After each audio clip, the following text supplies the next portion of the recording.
With the impact of COVID-19 pandemic on the Chinese economy, banks do not give loans to the developers. Funds do not flow to real estate anymore.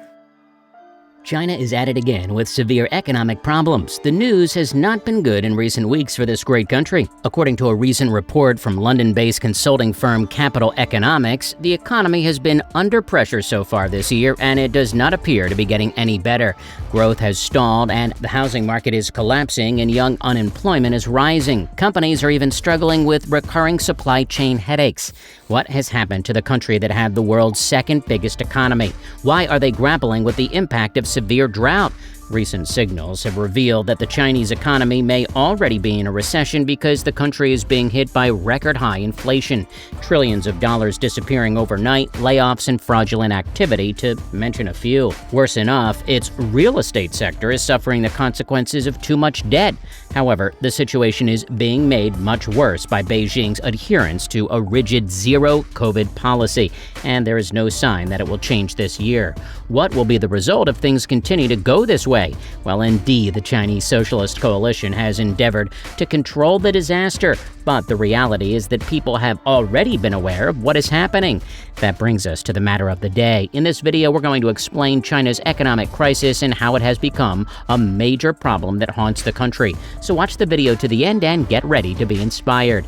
Now, within recent weeks, 8 megacities have gone into full or partial lockdowns. These vital centers of manufacturing and transport are home to over 127 million people.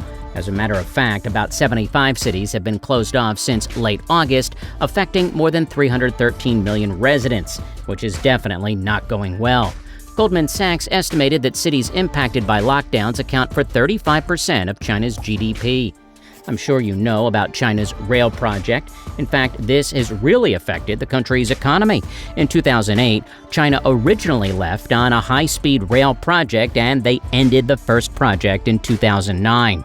By then, the organization's most significant distance, high-speed rail administration, covered the 968 kilometers between Wuhan and Guangzhou. This area covered has a typical speed of 350 kilometers each hour. Remember, China used to be an enormous exchange partner, but as things went on, the worldwide market and the exchange projects took an unpleasant turn for China. These issues left many individuals working in imports and exports to become jobless. Instead of figuring out the exact method to disperse government improvement packages, the government of China decided it was best for them to set off the high-speed train project. This framework project filled in as Chinese Communist Party's efficient reaction to the worldwide financial crisis. While we have a substantial amount of double-digit stoppages, they are still insignificant reduction signs. During the 2008 downturn, there is a slowness in U.S. home sales, and it was down by 50% yearly. Recently, leaks have shown that the CCP is controlling Chinese financial data. Behind the fabricated numbers, the whole Chinese banking system is self-destructing. 6 unknown Chinese bank executives indicated that government-owned banks have been giving out loans freely. As if that's not enough, the public government-owned banks also give out loans with a similar interest rate to the bank's deposits. This whole declination does not just come all at once. It had started long ago. No one thought it would hit the country this hard, but it can only get crazier. Let's talk about the COVID implication. We're now over 2 years into the pandemic. Still, Beijing aims to stick to its revolutionary approach to the virus with mandatory mass testing, forced quarantines, and even total lockdowns. Well, the policy was successful in the early stage of the pandemic. The country managed to keep the virus at bay in 2020 and 2021 and starve off many deaths. Many other countries suffered while building a quick recovery following a record contraction in GDP.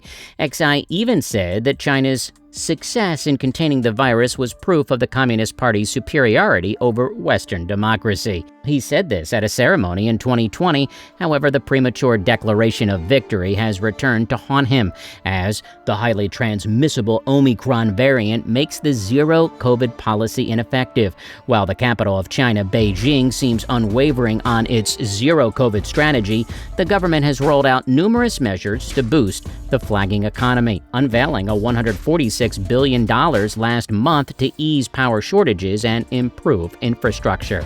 Although the government is trying to achieve the best possible outcome for economic growth and jobs while sticking to zero COVID, it will be implicated to balance the two goals. This is why recent data suggest the Chinese economy could be headed for another dismal performance in the third quarter. The country's GDP only expanded by 0.4% in the second quarter from a year earlier. But the size of China's economy, which accounts for almost 1/5 of global GDP, means a major slowdown could still seriously affect global growth. The global impact is mostly due to deficient growth from China. It's not so much a financial impact, Garcia Herrero told Al Jazeera. He continued, of course, if Chinese banks finally can't swallow this shock and their non-performing loans increase massively, and there's a financial crisis in China, which I don't think will happen immediately, it will be more like Japan in the 80s and 90s. So, saddled with bad loans, no credit, the economy doing very poorly, deflation, this is, I think, the scenario. So, not an immediate layman-type event. This is why the government of China needs to act fast. According to analysts, even if China's economy is unlikely to experience an economic meltdown of that severity, there is still a high chance of them having a protracted slump that drags on global growth in the coming years. Tenio's Will Do said that Chinese policymakers are not readily available in more capitalistic countries to avert a full-blown financial crisis. Chinese leaders have much greater control over the financial system and the real economy than U.S. policymakers did in 2008.